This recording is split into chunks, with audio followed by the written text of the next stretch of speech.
యువత ఎలాంటి లక్ష్యాలు నిర్ణయించుకోవాలి? వాళ్ళు ఎలా విజయాలు సాధించాలి? వాళ్ళు ఎలా పారిశ్రామికవేత్తలుగా మారాలి?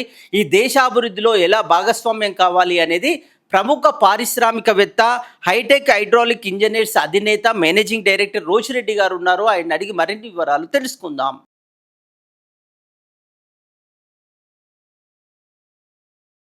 నిజంగా అంటే నేను ఈ మధ్య కాలంలో చూస్తున్నా వాళ్ళ లక్ష్యం అంటూ ఏమి లేని జీవితాలు అయిపోయినాయి యూత్ నిజంగా చెప్పాలంటే వాళ్ళు ఏదో చదువుకున్నాము, ఒక జాబ్ చేయాలి, ఇక అది కూడా సాఫ్ట్వేర్ కంపెనీ లేదంటే ఆఫీస్లో కూర్చొని పని చేస్తేనే హైపేడ్ శాలరీ ఉండాలా, ఏసీలో కూర్చోవాలా, ల్యాప్టాప్ ఓపెన్ చేయాలి, ల్యాప్టాప్లో పని చేయాలనే కాన్సెప్ట్ మాత్రమే ఉన్నారు. బట్ అది జీవితం కాదు. అది అంటే ఎప్పుడు స్ట్రెస్ ఉంటుంది వాళ్ళకి. ఫిజికల్గా స్ట్రెంత్గా, మెంటల్గా స్ట్రెంత్ ఉండాలంటే నువ్వు అవుట్ కావాల్సిందే. ఒక పారిశ్రామిక ఎదగాలంటే ఫస్ట్ ప్రయత్నము నువ్వు కొన్ని రోజులు ఫిజికల్గా పనిచేసి, అంటే ఒక మాలాంటి కంపెనీలో ఒక 2 years 3 years 4 years 10 years చేసి తర్వాత మంచి ఎక్స్పీరియన్స్ తీసుకున్న తర్వాతనే కంపెనీ పెడితే బిజినెస్ అంటే మ్యానుఫ్యాక్చరింగ్ కావచ్చు, లేదంటే బిజినెస్ కావచ్చు, ఇవి డెడికేషన్, ఇంట్రెస్ట్, సబ్జెక్ట్ మీద తెచ్చుకోవడం, ఇవన్నీ ఓవర్ నైట్ దొరకవు. వాళ్ళు కనీసం ఒక 5-6 సంవత్సరాలు ఒక సంస్థలో పనిచేస్తే ఇవన్నీ న్యాచురల్ గా నీకు వంట పట్టిపోతాయి. సో ఏ విధంగా కష్టపడితే ఏమొస్తుంది అనేది కంపల్సరీ వాళ్ళకి తెలుస్తుంది. అప్పుడే మీరు కంపెనీ స్టార్ట్ చేయడం కానీ ఏదన్నా